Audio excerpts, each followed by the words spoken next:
नमस्कार मंडळी, श्री स्वामी समर्थ. श्रावण महिन्यात अनेकांच्या घरी आवर्जून सत्यनारायणाची पूजा केली जाते.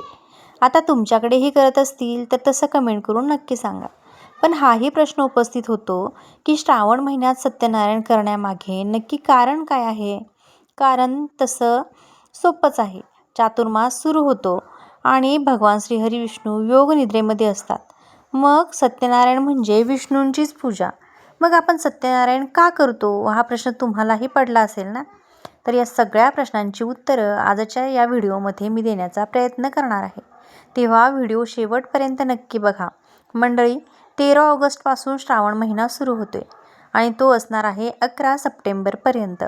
म्हणजे 13 ऑगस्ट 2026 ते 11 सप्टेंबर 2026 असा यंदा श्रावण महिना आलेला आहे. आणि या श्रावण महिन्यामध्ये अनेकांनी तर त्यांच्या घरी सत्यनारायणाची पूजा ठरवून सुद्धा टाकली असेल. पण सत्यनारायण करण्याआधी श्रावणात सत्यनारायण का केला जातो हे जाणून घेतलं पाहिजे. आयुष्यात अनेक प्रसंगातून आपल्याला धीराने मार्ग काढावा लागतो आणि आपलं मनोधैर्य टिकून ठेवावं लागतं. अशा कठीण प्रसंगात आपल्या अडचणीतून मार्ग दाखवणारं अत्यंत प्रभावी असं व्रत म्हणजे सत्यनारायण व्रत. घरच्या घरी अगदी सहज करता येणाऱ्या काही उपासना आहेत आणि त्यातलंच हे एक व्रत आहे. त्यामुळे आपल्या मनाचे शुद्धीकरण तर होईलच, पण जगायला एक वेगळं बळ मिळतं. कुठलेही कल्पविकल्प मनात न ठेवता हे व्रत केलं तर मनाचा सात्विकपणा अनुभवास येतो आणि चेहऱ्यावरचा हरवलेला आनंदसुद्धा सर्वांना दिसू लागतो. श्रावण महिन्यामध्ये एखादा चांगला दिवस पाहून अनेकांच्या घरी सत्यनारायणाची पूजा आवर्जून केली जाते. श्रावणात सत्यनारायण पूजा का केली जाते याचं उत्तर असं आहे की श्रावण महिना हा पुण्यसंचयाचा महिना आहे आणि त्या दृष्टीने सत्यनारायणाच्या पूजेच्या व्रताद्वारे श्रावणात पुण्यसंचय करावा या हेतूने या पूजेचे आयोजन केलं जातं. आता त्यामुळे लाभ काय होतात? सत्यनारायणाची पूजा घरातल्या घरात किंवा सार्वजनिक स्वरूपातही केली जाते. हे व्रत करणारा मनुष्य या लोकी सर्व सुख उपभोगून शेवटी आनंदरूप मोक्षपदास प्राप्त होतो असं मानलं जातं. प्रत्येक महिन्याच्या या पौर्णिमेला हे व्रत करण्याची देखील परंपरा आहे. घरातील जी व्यक्ती हे व्रत करेल त्यानेच प्रत्येक पौर्णिमेला हे व्रत करायचे असते.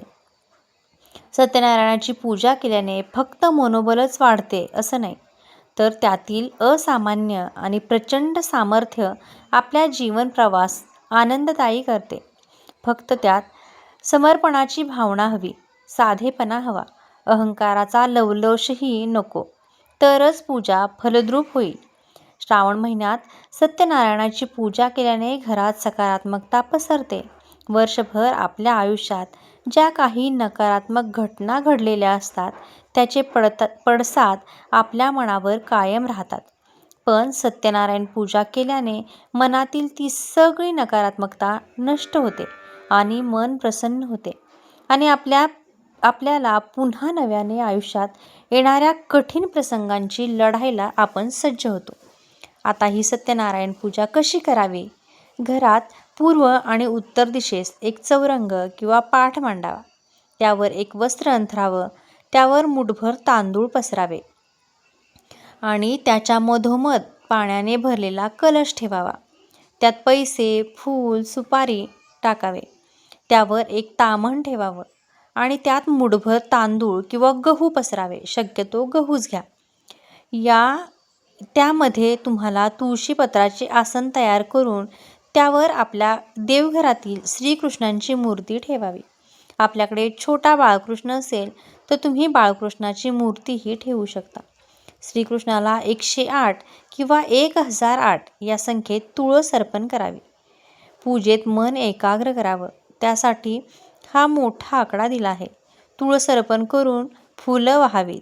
केळीचे खांब पवित्र मानले जातात आणि त्यांची सजावट केल्याने पूजेला शोभाही येते, मांगल्य आणि पावित्र्य जाणवते. त्यामुळे असं म्हटलं आहे की केळीची पानं आपल्याला चौरंगाला बांधायची आहेत. शक्य नसेल केळीची खुंट बांधायची आहेत. जर शक्य नसेल तर तुम्ही आंब्यांचे ढाळे जरी बांधले तरीही चालू शकतं.